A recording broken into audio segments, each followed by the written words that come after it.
नमस्ते छात्रों, मैं वंदनाबेन सोलंकी शुभम शाला परिवार की ओर से ऑनलाइन वीडियो लेक्चर में आपका स्वागत करती हूँ। आज हम कक्षा 9 का हिंदी विषय में 14वां काव्य है हमारा युग और मैं, जिसके बारे में थोड़ा जानेंगे। युग और मैं, इस काव्य में हमें कवि ने इस समय के युग में जो हो रहा है और हमारे साथ जो हो रहा है इसके बारे में कहा गया है कि हमारे यहाँ इस समय चारों ओर बर्बादी ही बर्बादी दिख रही है। गांव उजड़ रहे हैं, शहर बर्बाद हो रहे हैं, सभी लोग दुख में हैं और इन सब को देखकर कवि को अपना दुख तो तुच्छ लग रहा है। वो कह रहे हैं कि इन सब का दुख जब हम देखते हैं तब हमें पता चलता है कि इनके सामने हमारा दुख तो कुछ भी नहीं है। इसी तरह इस काव्य में हमें कहा गया है कि हमें कोई भी दुख या कोई भी आफत में हिम्मत नहीं हारनी चाहिए, बल्कि दूसरे को दुख को देखकर हमें अपना दुख है वो समझना चाहिए और अपनी परिस्थिति का भी समझ लेनी चाहिए, अपनी परिस्थिति के बारे में जानना चाहिए। सबसे पहले हम उसके जो कवि है उसके बारे में जानेंगे। नरेंद्र शर्मा, युग और मैं जो कविता है उसके कवि है नरेंद्र शर्मा। कवि नरेंद्र शर्मा का जन्म 1913 ईस्वी सन में जहांगीरपुर में हुआ। आ कवि नरेंद्र शर्मा है एमनो जन्म ईस्वीसन 1913 जहांगीरपुर नामनु जे गाम है त्यां थयो हतो। शिक्षा प्रयाग विश्वविद्यालय में एमए तक हुई। एने पोतानुं शिक्षण है ए प्रयाग विश्वविद्यालय है एनी अंदर पोते एमए सुधी भण्या हता। आकाशवाणी के विविध भारती कार्यक्रम के प्रधान रूप में सक्रिय रूप से जुड़े रहे। आकाशवाणीनो जे विविध भारतीनो कार्यक्रम हतो एना प्रधान रूप एटले के मुख्य रूपनी अंदर पोते एक सारा कार्यकर तरीके जोड़ायेला हता।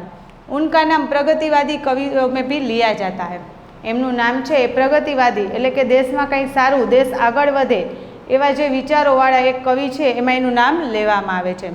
नरेंद्र शर्मा के कवि जीवन का विकास 3 युगों में रहा है। आ नरेंद्र शर्मा छे एनो जीवननो विकास छे ए 3 युगोमां बताववामां आव्यो छे। एने त्रणेय जातना एम के अलग अलग युगोनुं वर्णन करता एना कविताओना संग्रह आपवामां आवेला छे। युग और मैं कविता में देश में जो विनाशक वातावरण पैदा हुआ, बस्तियां उजड़ने लगी, मानवता जख्मी हुई, इसकी कवि को असह्य पीड़ा है।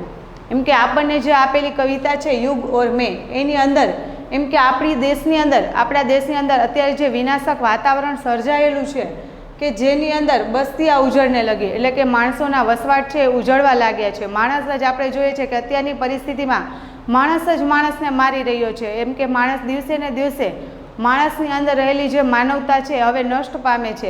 एम के त्यारनुं वातावरण कहेवामां आव्युं छे। मानवता जख्मी हुई है, माणसाई छे हवे जख्मी थई गई छे एटले के माणसाई हवे रही नथी।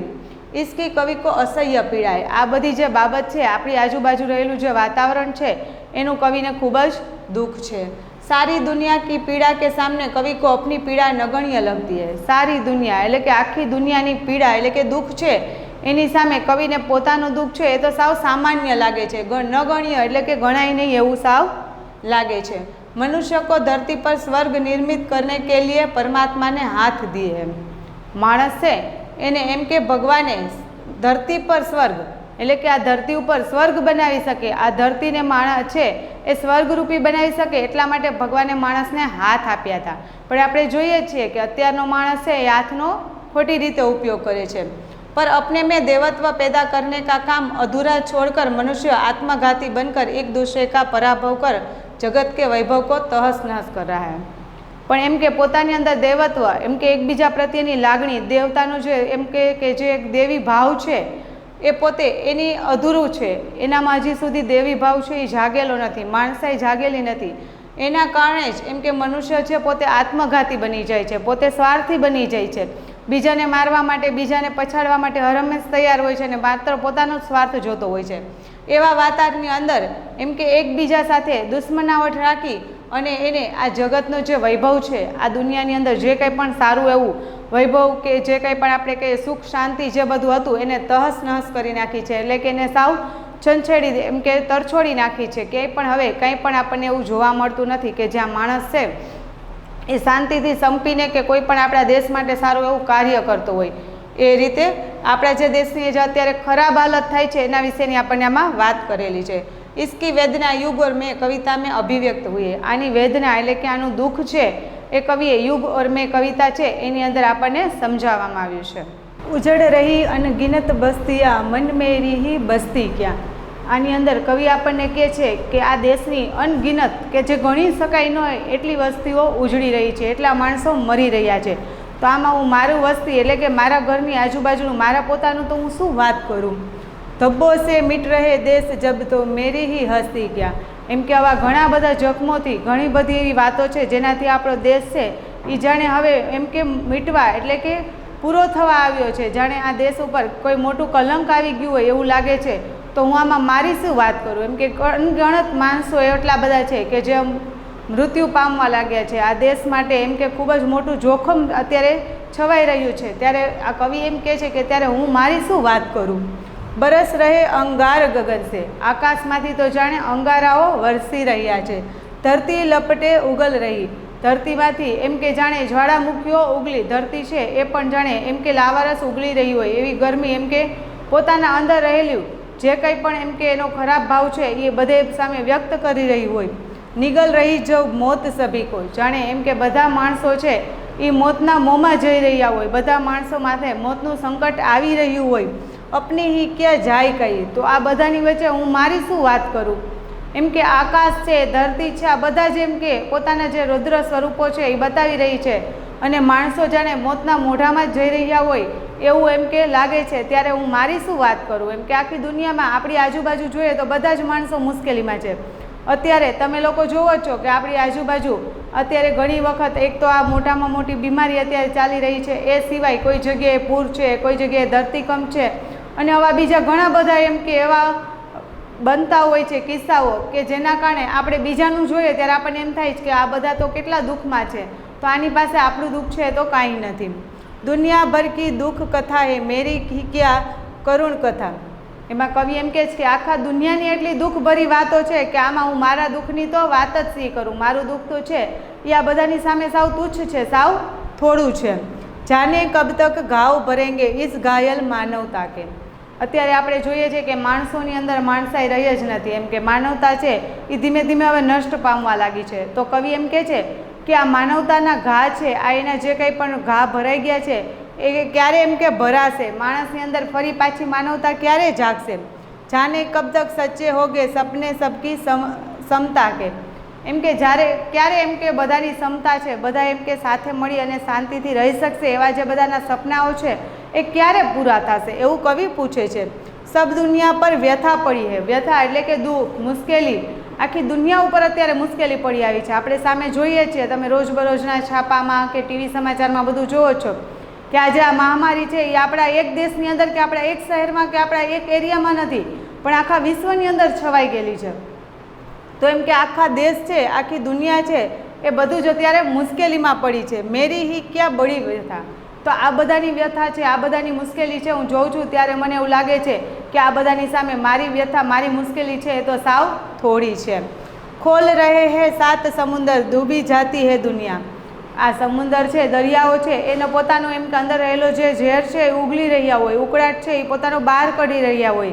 ત્યારે આ દુનિયા છે એની અંદર ડૂબવા લાગી છે. એટલે કે આપણને હકીકત દરિયા નહીં પણ માણસાઈની અંદર રહેલા જે આ ખરાબ ગુણોનો દરિયો છે એ પોતે એમ કે પોતાની અંદર રહેલા જે ખરાબ ગુણો છે એને બહાર એમ કે કાઢી રહ્યો છે.